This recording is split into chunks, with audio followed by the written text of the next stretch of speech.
Jujur, berarti tidak ada alasan melanggar. Sebab ini kewajiban.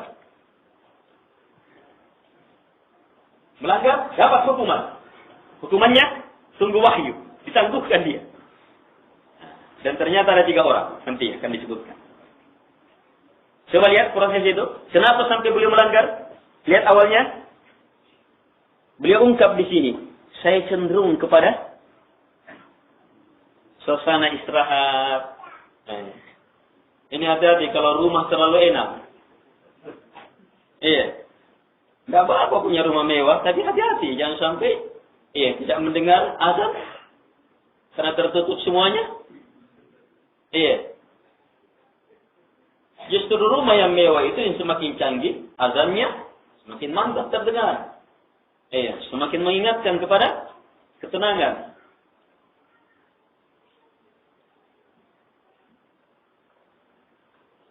Terlalu enak, AC-nya Masya Allah. Tidak apa-apa orang pakai AC. Iya, tapi jangan sampai melalaikan. Wah, makanannya terlalu nikmat. Iya, tidak apa-apa makan enak. Tapi jangan sampai makanannya membuat enak tertidur. Tidak dengar azan. Malas bangun. Kecenderungan.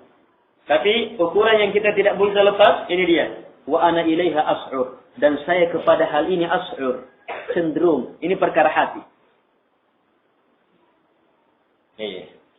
Ini perkara hati. Tidak ada yang bisa lepas di situ. Terserah. Apapun penampakan kita, perkara hati menjadi ukuran.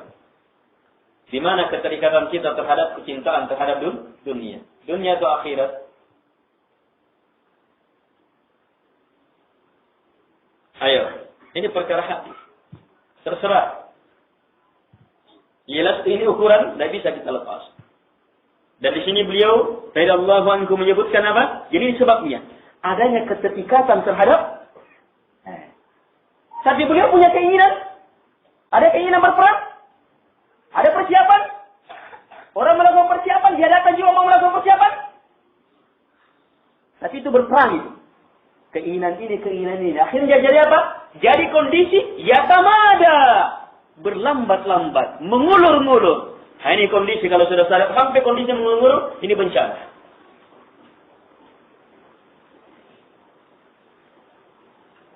Nah, ini penyakit kita. Orang yang paling baik adalah orang yang paling menyadari dirinya dalam penyakit ini. Supaya apa? Dia bisa melakukan terapi cepat. Sadar. Ini penyakit yang sama ada mengulur-ngulur, menunda-nunda, mengulur-ngulur. Oh, baru azan. Komat nih. Sampai di sini, ayat terakhir nih.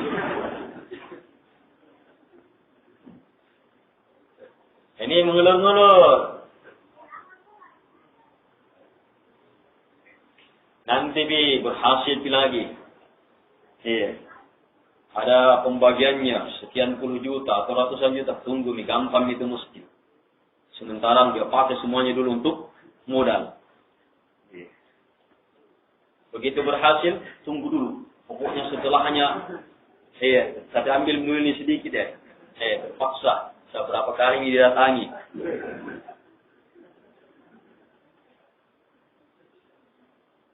Nunda-nunda. Akhirnya apa? Uang ratusan juta, miliaran dan semacam itu. Yang keluar apa? Hanya beberapa. Itu pun terpaksa. Dengan titipan. Jangan lupa sebut nama saya.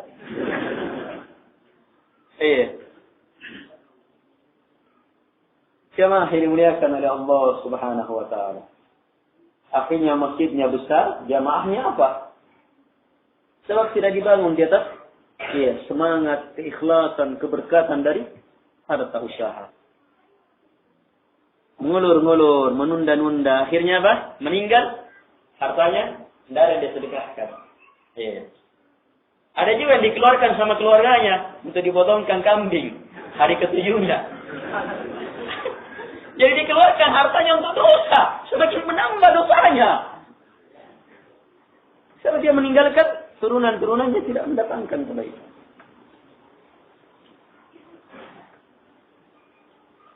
Jemaah yang dimuliakan oleh Allah Subhanahu wa taala. Mengulur-ngulur. Tua Pak Naski yang patuh baka. Nanti tua saya baru saya rajin sholat. Biar nih, kan kita ini masih muda ini. Terus tertinggal.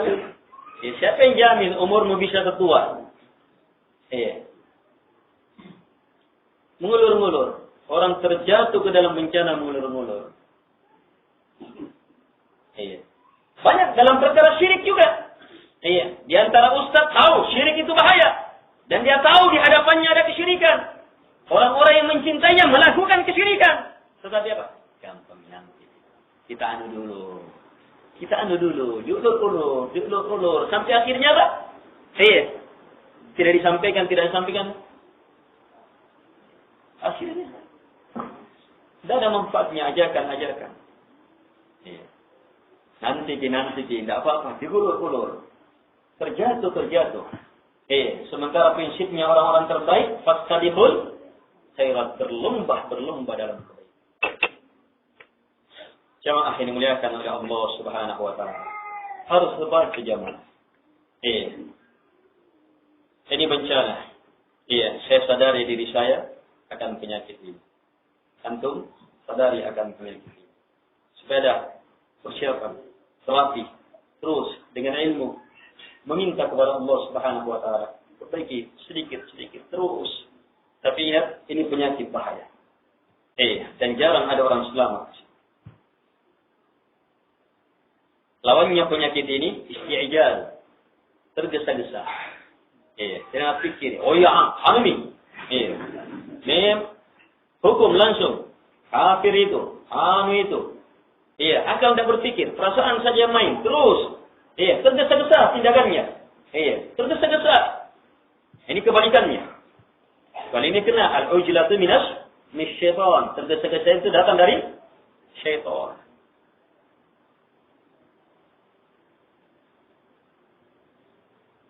Jadi yang benar adalah tindakan itu segera, tapi di atas ilmu. Ada perkara yang harus segera, tapi ada perkara yang harus berhati-hati seseorang di dalamnya. Jamaah yang dimuliakan oleh Allah Subhanahu wa taala. Nabi tidak menyebut-nyebutnya. Coba sekarang perhatikan. Ketika beliau keluar, Nabi sudah pergi. Nabi sudah pergi. Begitu beliau keluar, tidak ada yang boleh lihat yang bisa dijadikan teladan. Itu apa itu? Ini menjelaskan apa? Nikmatnya berada dalam suasana. Suasana. Kita keluar rumah, yang kita lihat orang-orang baik. Atau kita berdekatan dengan orang-orang baik. Ada yang kita bisa jadikan teladan. Ada yang bisa jadikan panutan. Enaknya bersaudara. Karena Allah Subhanahu wa taala ketika seperti ini. Jangan ketika bertemu bertengkar. Memperdebatkan masalah yang tidak perlu diperdebatkan. Penyakit. Jalin persaudaraan karena Allah Subhanahu wa taala. Saling mengingatkan. Ketika saudara kita bersalah ditegur, diingatkan. Didoakan. Ditegur karena kita menginginkan kebaikan saudara kita. Bukan ditegur karena udah belum makannya. Karena dia mau bertengkar saja.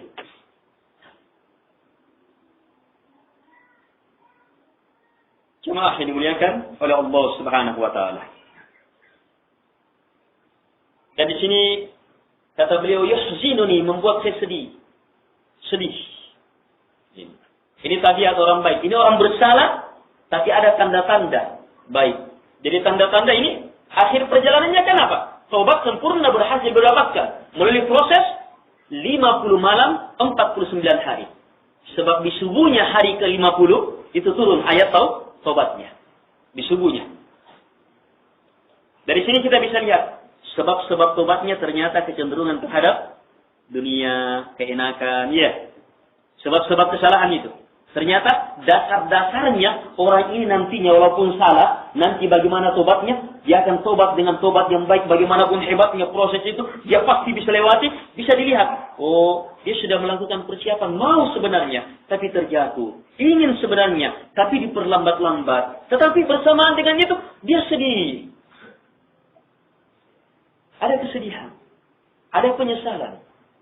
Tapi ingat, penyesalan belum tobat. Ini ilmu, penting dalam tobat. Kondisi sahabat ini sedih, tertinggal. Ini belum tobat. Nanti tobat setelah melewati proses. Proses yang luar biasa. Baru turun tobat. Di situ harus kita pahami betul. Jangan tergesa-gesa langsung menganggap diri kita, oh tobat saya sudah diterima oleh Allah Subhanahu wa Ta'ala ini. Kita pernah melakukan dosa, berada dalam bid'ah selama berpuluh tahun atau bertahun-tahun. Pernah menjadi preman berapa lama? Pernah menjadi peminum berapa lama? Pernah menjadi pemusik berapa lama? Pernah menjadi ahli bid'ah berapa lama? Pernah menjadi apa berapa lama? Penipu berapa lama? Taubat, menyadari, tak mau lagi. Jangan langsung, oh saya sudah ini, sembuh ini. Belum tentu. Dan tidak ada ayat yang menjelaskan kepada kita.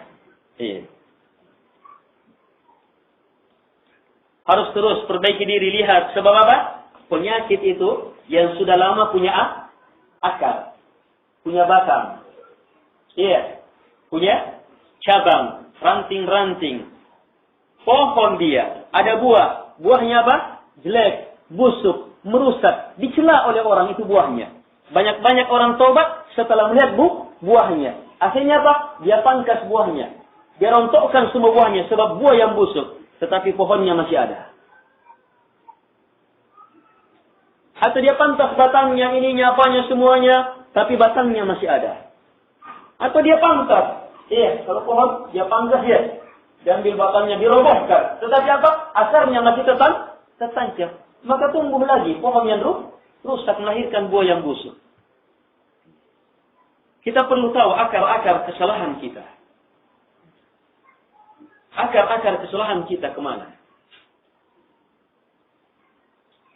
Dan Ibnu Qayyim memberi ilmu tentang akar dosa. Semua dosa kembali kepada 3 akar.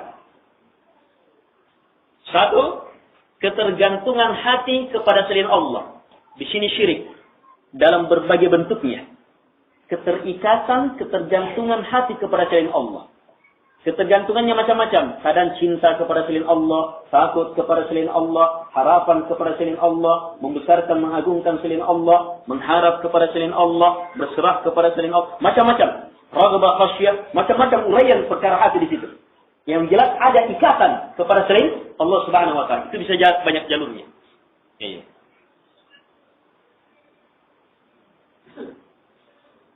Contohnya,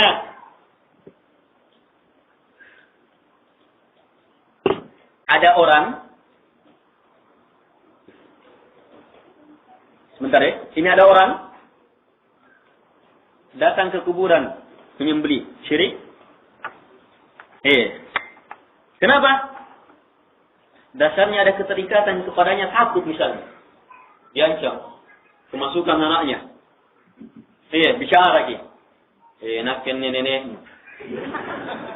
Selalu mengkamnya tinamai kuburan kun. Anak-anak durhaka kon. Berbaktilah kepada orang tua. Ini kata gini. Ditambah lagi dukun-dukunnya, ustaz juga. Ikutin itu. Apa-apa gitu. Sudah. Setelah menyembelih, sembuh anaknya. Apa sebabnya ini?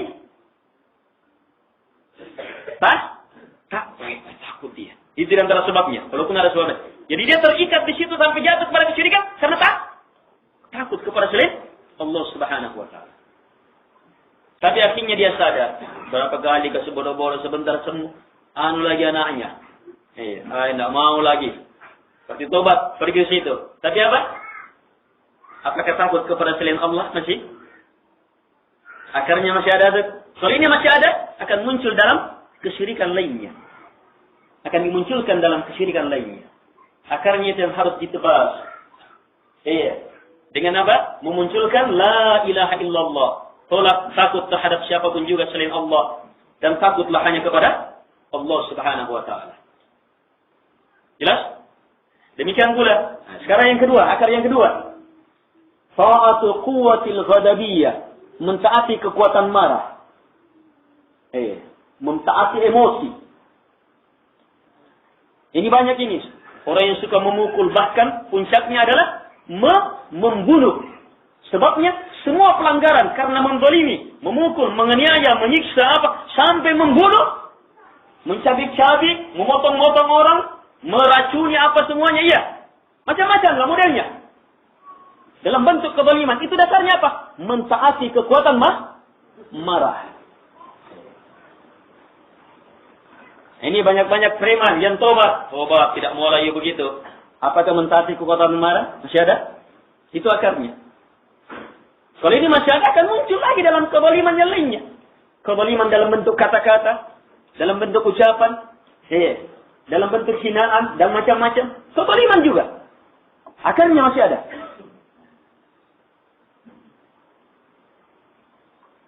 Yang ketiga, akar mentaati kekuatan syahwat. Nah, di sinilah muncul berbagai macam bentuk kekejian. Minuman, syahwat minuman. Ada syahwat wanita. Yang jelas puncak-puncaknya mentaati kekuatan syahwat adalah zina atau liwat. Bencong.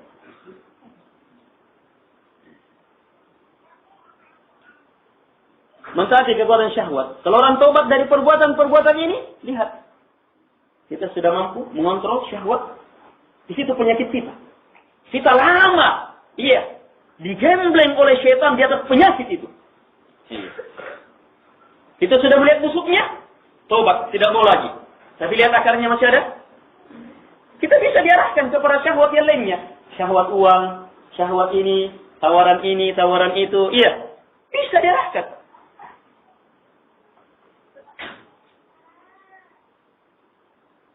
Sebab akarnya ada. Jamaah yang dimuliakan oleh Allah subhanahu wa ta'ala. Ini ilmu penting. Perhatikan akar-akar permasalahan. Baik, ini dulu ya, cukup.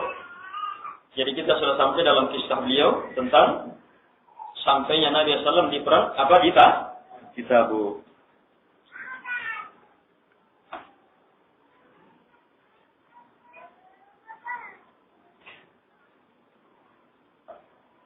Ustaz, apakah ada hadis dari Nabi SAW tentang larangan mencukur dan dicukur oleh orang yang dilaknat oleh Allah Subhanahu wa ta'ala?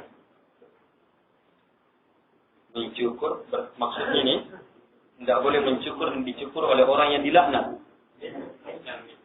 Bencong.